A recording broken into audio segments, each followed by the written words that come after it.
trigger has been pressed, and the animal lies still, a bullet wedged through its head, its legs twisted at a funny angle. It struggles for breath, its eyes slowly begin to close, and the hunter moves forward, knife in hand.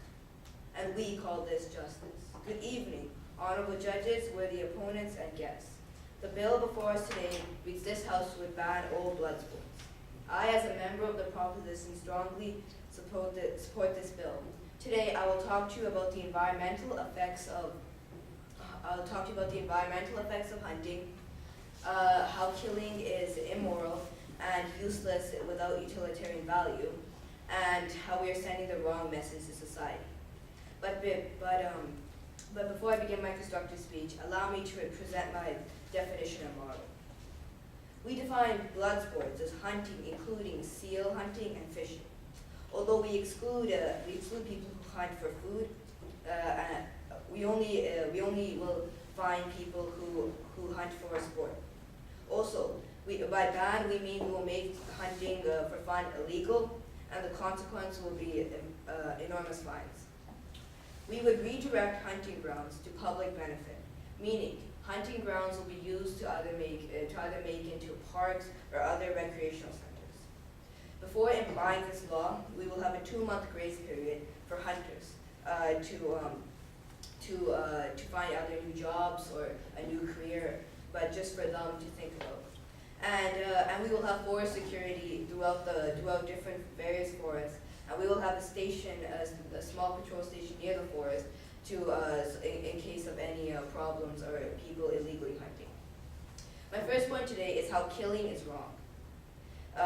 Killing without utilitarian value is immoral, and killing is inhumane, because animals feel what we feel. It is not like animals don't feel pain. Animals do feel pain, and it is immoral for us, because we have a higher technology, because we have guns, it is immoral for us to take it up and shoot an animal.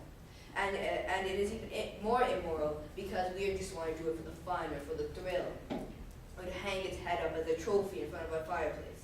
That is immoral, ladies and gentlemen. Also, economically or politically, hunting for thrill has no benefit to the society or to governments. And it is unfair to the 93% of Americans, and perhaps more people around the world. It's unfair to them, and that their environment is being affected, that their animals around them are being killed because 7% of society wants to hunt just for the thrill of it. Also, my second point today is how this is sending the wrong message to society. It sends the wrong message, which is it's okay to kill lesser creatures for fun. It's okay because we have advanced technology, because we are on top of the food chain. It's okay for us to take up a weapon and kill an animal. That we don't want this type of mentality in our society, because that is what creates serial killers. That is what creates predators around our world. It is that type of mentality, and we are sending out that type of mentality by allowing people to hunt just because they want to hunt. My last and final point today is the environmental effects of hunting. Nature relies and depends on the food chain, and we could damage this food chain by hunting. If this food chain is damaged, it could be very detrimental to our environment, because if hunters focus hunting on an animal, then if that animal becomes endangered, if that animal becomes extinct, it'll damage our food chain, because that is what nature relies on. Also, when people hunt, there is no balance.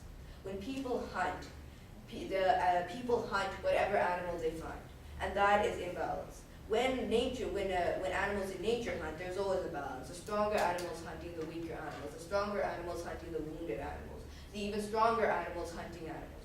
There's a balance between it all. Instead of just hunting, where we are on top of the food chain, we can hunt whatever animal we want. That is bringing an imbalance in nature, which could be detrimental to our environment.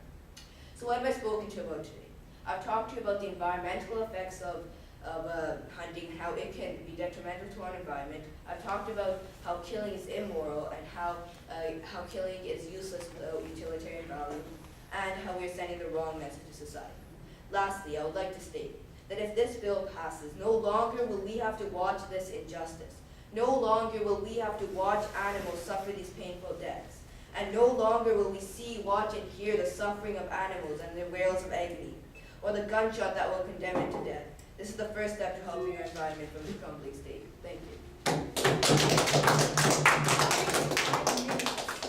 Excellent. Was that good, Allison? Yes.